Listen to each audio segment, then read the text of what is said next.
आशितोष शशांक शेखर चंद्रमौली चितंबरा कोटि कोटि प्रणाम शंभू कोटि कोटि नमन दिगंबरा। श्री शिवाय नमस्तुभ्यं हर हर महादेव। नमस्कार मैत्रिणींनो, येत्या 25 जुलैला गुरुवारी यंदाचा आषाढ महिना संपत आहे आणि अर्थात तो दिवस आहे अमावस्येचा। आषाढ अमावस्येला बरीच वेगवेगळी नावे आहेत, जसे की गतहारी अमावस्या, दिव्यांची अमावस्या, दीप अमावस्या, दिव्यांची आवस, दिवे धुण्याची अमावस्या इत्यादी। आणि हो, ग्रामीण भागामध्ये या अमावस्येला काठी अमावस्या सुद्धा म्हणतात। सर्वात पहिल्यांदा तर मी तुम्हाला हे सांगू इच्छिते की बरेच जण या अमावस्येला चुकून गटारी अमावस्या असे म्हणतात, जे की खरोखर खूप चुकीचा आहे आणि आपल्या सणांनाच आपण नावे ठेवतो।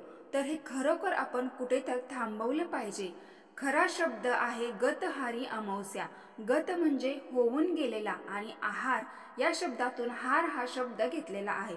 गत या शब्दाचा अर्थ असा घ्यायचा की आत्तापर्यंत जे काही घेऊन गेले, झालं गेलं, गंगेला मिळालं, आणि किंवा आत्तापर्यंत ज्या ज्या गोष्टी आपण अनुभवल्या त्यातलं फक्त आपण चांगलं घ्यायचं आणि वाईट गोष्टींना मूठ माती द्यायची, एक चांगल्या जीवनाला सुरुवात करायची। म्हणून या गत शब्दाचा अर्थ घ्यायचा। आणि श्रावण महिन्यामध्ये आपली व्रतवैकल्य सुरू होतील। आपण उपवास करू तर उपवास करताना आपली पचनशक्ती आधीच थोडीफार क्षीण झालेली असते, किंवा उपवासामध्ये आपल्या महाराष्ट्रामध्ये जास्तीत जास्त करून साबुदाण्याचे पदार्थ, बटाट्याचे पदार्थ किंवा बघर वगैरे खाल्ली जाते। आणि बऱ्याच वेळा पावसाळी हवामान असल्यामुळे त्याचा आपल्याला त्रासही होतो। मग त्यानंतर आपण जो काही आहार घ्यायचा आहे तर तो अतिशय म्हणजे ऋतूकडे बघून किंवा सध्याचा हवामान पाहून आपण हलका फुलका आहार घ्यायचा, जेणेकरून आपली पचनशक्ती अतिशय चांगल्या पद्धतीने राहील आणि आपल्या मनामध्ये व्रतवैकल्य करण्याचा किंवा सणवार साजरी करण्याचा उत्साह सुद्धा कायम राहील। तर अशा पद्धतीने हा गतहारी शब्दाचा अर्थ आहे। मैत्रिणींनो, आषाढ महिन्याचा हा शेवटचा दिवस असला तरी पण दुसऱ्या दिवसापासून श्रावणाच्या पवित्र महिन्याला सुरुवात होणार असते। भगवान शिवशंकरांना समर्पित असणारा श्रावण महिना अनेक व्रत वैकल्य, सणवार यांची पर्वणी आपल्या सर्वांसाठी घेऊन येत असतो। त्यामुळे आषाढ महिन्याच्या शेवटच्या दिवशी आपण देवपूजेचे जे काही साहित्य असतं, म्हणजे देवपूजेतील जे काही भांडी कुंडी असतात, देवाच्या मूर्त्या असतात, देवाचा देवाऱ्या बऱ्याच वेळा तेलकट किंवा काहीतरी गंध वगैरे सांडून त्याच्यावर डाग पडलेले असतात, देवाची खोली स्वच्छ करून करणे यासारखी जी कामे तुम्हाला या दिवशी करून घेता येतील ती तुम्ही करून घ्या, जेणेकरून श्रावण महिना तुमचा थोडासा निवांत जाईल। कारण तुम्ही जर एकदमच सगळं करायला गेलात तर मग तुम्हाला घरही सांभाळायचं असतं, मुलाबाळांचं बघायचं असतं, त्याचबरोबर वैकल्यासाठी सुद्धा जास्तीचा वेळ द्यायचा असतो। त्यामुळे मग जेवढे काही तुम्हाला या दिवशी आवरसावर करता येईल तेवढे तुम्ही करून घ्यायचे आहे। आता इथे मी तुम्हाला आषाढ अमावस्येच्या निमित्ताने केली जाणारी खास देवपूजा, दिव्यांची पूजा सांगणार आहे। दिवा म्हणे वातीला, सांग जरा या मानव जातीला, सुख दुःखात राहा म्हणावं एकमेकांच्या साथीला, तमसुमा ज्योतिर्मयम। 24 जुलै 2025 ला एक अत्यंत खास योग जुळून आलाय, तो म्हणजे 24 जुलैला आहे आषाढ अमावस्या, अर्थात दीप अमावस्या, दिव्यांची अवस। आणि याच दिवशी आहे विशेष म्हणजे गुरुपुष्यामृत योग। मग अशा अमावस्येची सुरुवात कधी होते, गुरुपुष्यामृत योग किती वाजता सुरू होतोय, सगळ्यात महत्त्वाचे म्हणजे या दीप अमावस्येच्या दिवशी नक्की कुठल्या कुठल्या गोष्टी तुम्ही तुमच्या घरात करायला हव्यात, कुठल्या गोष्टी अजिबात करू नये, या सगळ्या गोष्टीची संपूर्ण माहिती मी एकाच व्हिडिओमध्ये तुम्हाला मिळणार आहे। तेव्हा व्हिडिओ शेवटपर्यंत नक्की ऐका, चॅनलला सबस्क्राईब करा। बघा, दीप अमावस्येच्या दिवशी सगळ्यात पहिली गोष्ट करायची असते ती म्हणजे तुमच्या घरात असणारे सगळे दिवे, मग अगदी छोटी पंती असेल, निरांजन असेल, मोठमोठ्या समया असतील, रोजच्या वापरातल्या असतील किंवा रोजच्या वापरातल्या नसतील, कधीतरी लागणाऱ्या असल्या तर त्या सुद्धा अशा सगळ्या बाहेर काढायच्या, स्वच्छ धुवायच्या, घासायच्या आणि या सगळ्या दिव्याची पूजा करायची। ही पूजा तुम्ही सकाळी करू शकता किंवा संध्याकाळी करू शकता, तुमच्या सोयीनुसार करणं। तसंही अमावस्येची सुरुवात 23 तारखेला उत्तर रात्री 2:28 सुरू होऊन अमावस्येची समाप्ती होणार आहे 24 जुलैला रात्री 12:40. तर उदय तिथीनुसार दीप अमावस्या असणार आहे 24 जुलै 2025 ला। त्यामुळे 24 जुलैला तुम्ही सकाळी करा किंवा संध्याकाळी करा, तुमच्या सोयीनुसार सगळ्या दिव्यांची पूजा घरातल्या घरात करायची आहे। जे दिवे आपल्याला वर्षभर प्रकाश देतात, त्यांना आराम देण्याचा आणि त्यांच्या प्रती कृतज्ञता व्यक्त करण्याचा हा दिवस आहे. त्यामुळे तुम्ही घरातल्या सगळ्या दिव्यांची घासून पुसून स्वच्छता या दिवशी नक्की करा आणि पूजा सुद्धा करा. मग आता दिव्यांची पूजा करायची, तर आपल्या या दिव्यांना ओवाळायचे कशाने? त्याच्यासाठी कणकेचे दिवे बनवायचे. कणकेचे दिवे बनवताना त्याच्यामध्ये थोडासा गूळ, त्यापासून 5-7 तुमच्यानुसार दिवे बनवायचे आणि त्या दिव्यांनी या दिव्यांना ओवाळायचं. आणि तुमच्या घरात लहान मुलं असतील तर त्या लहान मुलांना सुद्धा याच कणकेच्या दिव्याने औक्षण करायचं. असं केलं असता लहान मुलांना दीर्घायुष्याची प्राप्ती होते, आरोग्याची प्राप्ती होते आणि दृष्ट लागत नाही असं म्हटलं जातं. पहिली गोष्ट करायची आहे आषाढ अमावस्येला दिव्यांची पूजा. त्यानंतर दुसरी गोष्ट करायची आहे तुमच्या घरातल्या लहान मुलांचं औक्षण. आता तिसरी गोष्ट कोणती आहे? तर आषाढ अमावस्याला दीप अमावस्येला पितृदोष असणाऱ्यांनी सुद्धा किंवा पितृदोष नसेल, ज्यांना पितरांची सेवा म्हणून, पितरांचा आशीर्वाद राहावा म्हणून, त्यांना श्राद्ध, तर्पण विधी किंवा पितरांसाठी म्हणून दानधर्म या गोष्टी अवश्य कराव्यात. आषाढ अमावस्येचे महत्त्व असं आहे की या दिवशी पितरांसाठी म्हणून केलेले जे कर्म आहे ते नक्कीच पितरांपर्यंत पोहोचतं. आषाढ अमावस्येला यंदा गुरुपुष्यामृत योग सुद्धा आहे.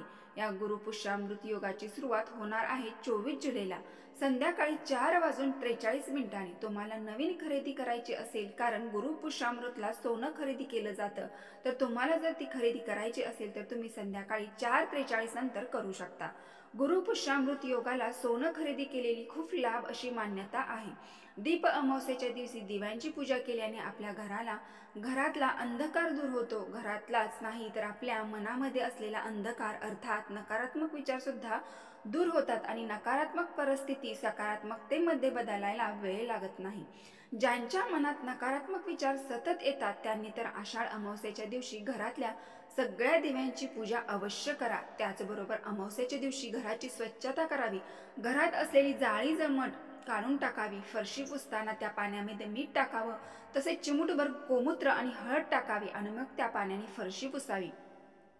त्यामुळे घरातील सगळी नकारात्मकता निघून जाते, आपल्या मनातील नकारात्मकता निघून जाते आणि मग शुद्ध होतं आणि मग मन शुद्ध होतं, आपलं अंतःकरण शुद्ध होतं. मैत्रिणींनो, कधी कधी असं होतं की आपल्या मनासारख्या काही गोष्टी घडत नाहीत किंवा आयुष्यात काही चांगलं चाललंय असं वाटत नाही आणि मग उगाचच मनात नकारात्मक विचार येतात, निराशा येते. आपले सणवार जे आहेत त्यासाठीच असतात, कारण आपल्या सणवारांसाठी आपण जेव्हा उठून उभा राहतो, काही गोष्टी खास करतो, तेव्हा खरं तर आपल्या मनाची शुद्ध होत असते. घराची स्वच्छता करतो तेव्हा मनातील जाळी जमट निघून जातात. प्रत्येक सण उत्साह हा आपल्यासाठी नवीन आशा, नवी किरण घेऊन येत असते. आषाढ अमावस्या सुद्धा अशीच आहे. आता आपण काही आषाढ अमावस्येचे प्रभावी उपाय बघूयात. नंबर 1, दिव्याच्या अमावस्ये दिवशी घरातील सर्व दिवे स्वच्छ करून त्यामध्ये 2-2 कापसाच्या वाती टाकून तिळाच्या तेलाने किंवा तुपाने ते दिवे प्रज्वलित करा. या दिव्यांनी फुले नैवेद्य देऊन पूजा करा.